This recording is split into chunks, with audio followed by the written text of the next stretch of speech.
Alright, so before we launch the Metasploit tool, what we need to do is we need to type service and type post GRE-SQL and start.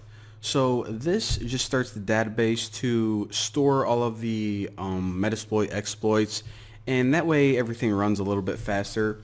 And now, in order to actually start it, type MSF console. So hit enter from here, and what this does is it launches the command line version of Metasploit. So it loads up and boom, look at that. Pretty much says welcome to Metasploit, and you're gonna get a new little banner or whatever this little icon is each time. And if you want to get rid of it, just like regular Linux, you can type clear and boom, look at that. So now you can tell by the MSF we are in Metasploit right now. Now, if you ever need help with anything, if you just type question mark and hit enter, then it's going to pull up the help menu. So again, that's question mark, and then you can scroll and look through all of the commands, and you see, okay, the question mark, that's what we just did. Back, this moves back, and you're going to be seeing whenever we start looking at some exploits what that does. The command banner shows you a cool banner, so on and so forth. So all of the different commands you can use in a little description of each. And just to test out one of those, if we type banner and hit enter, then we see that it just gives us a new banner. Let's type it again. Boom, boom. Oops, hit something wrong there. Boom, look at that. So simple enough. We type a command, it does that thing. Now another thing that you can do is you can type show. Actually, let me clear out of this. Get some junk off the screen. Show exploits. So an exploit, like I was saying, this is just one of the things that you can do. Some pieces of software call them tools, and Metasploit, they're just called exploits. So again, you can write your own, but Metasploit already comes with a bunch built in. Now there are a lot of them, so that's why whenever you write show exploits, it's going to take a little bit of time to load all of them. And also later on I'm going to be showing you guys how to filter some of these. So let me just, so you guys can see a little bit better. Alright, hold on. Trying to make it so I bumped up my text so you guys could see it a little bit better on YouTube. But since, it's kind of weird right now, but if you just scroll through these, then you're going to start being able to see all of these exploits. There are different ones for databases and like FTP, and there are exploits for Windows, but there's a lot to go through. So I'm too lazy to just read through all of those and find whatever exploit I'm looking for.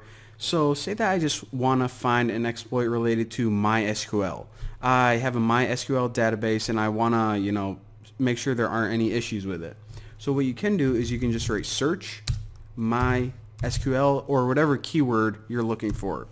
Now hit enter, and instead of having to read through all of those exploits, this just gives you in the results all of the exploits related to MySQL.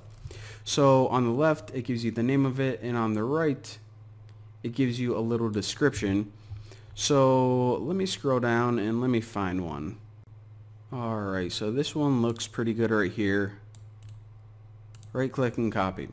So this says auxiliary scanner MySQL login, and I can see that it's a MySQL login utility.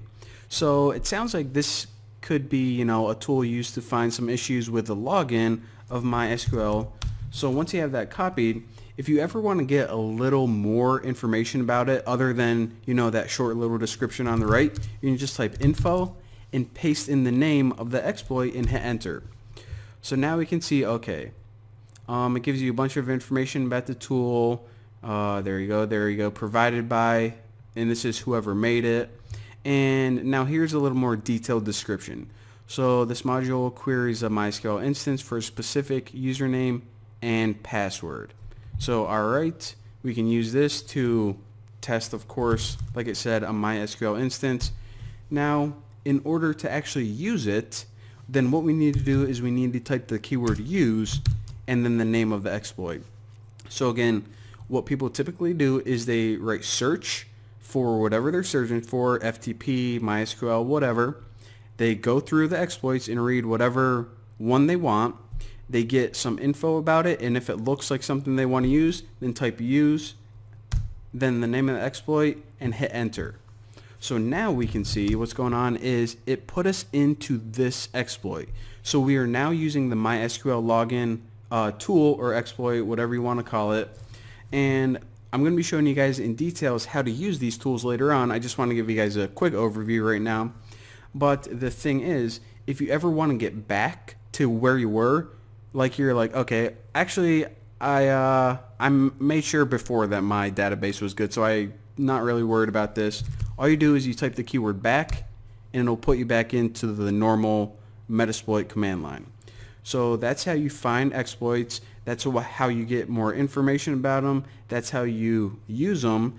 And let me clear out of here, and in the next video I'm going to be showing you guys some other cool things that you can do.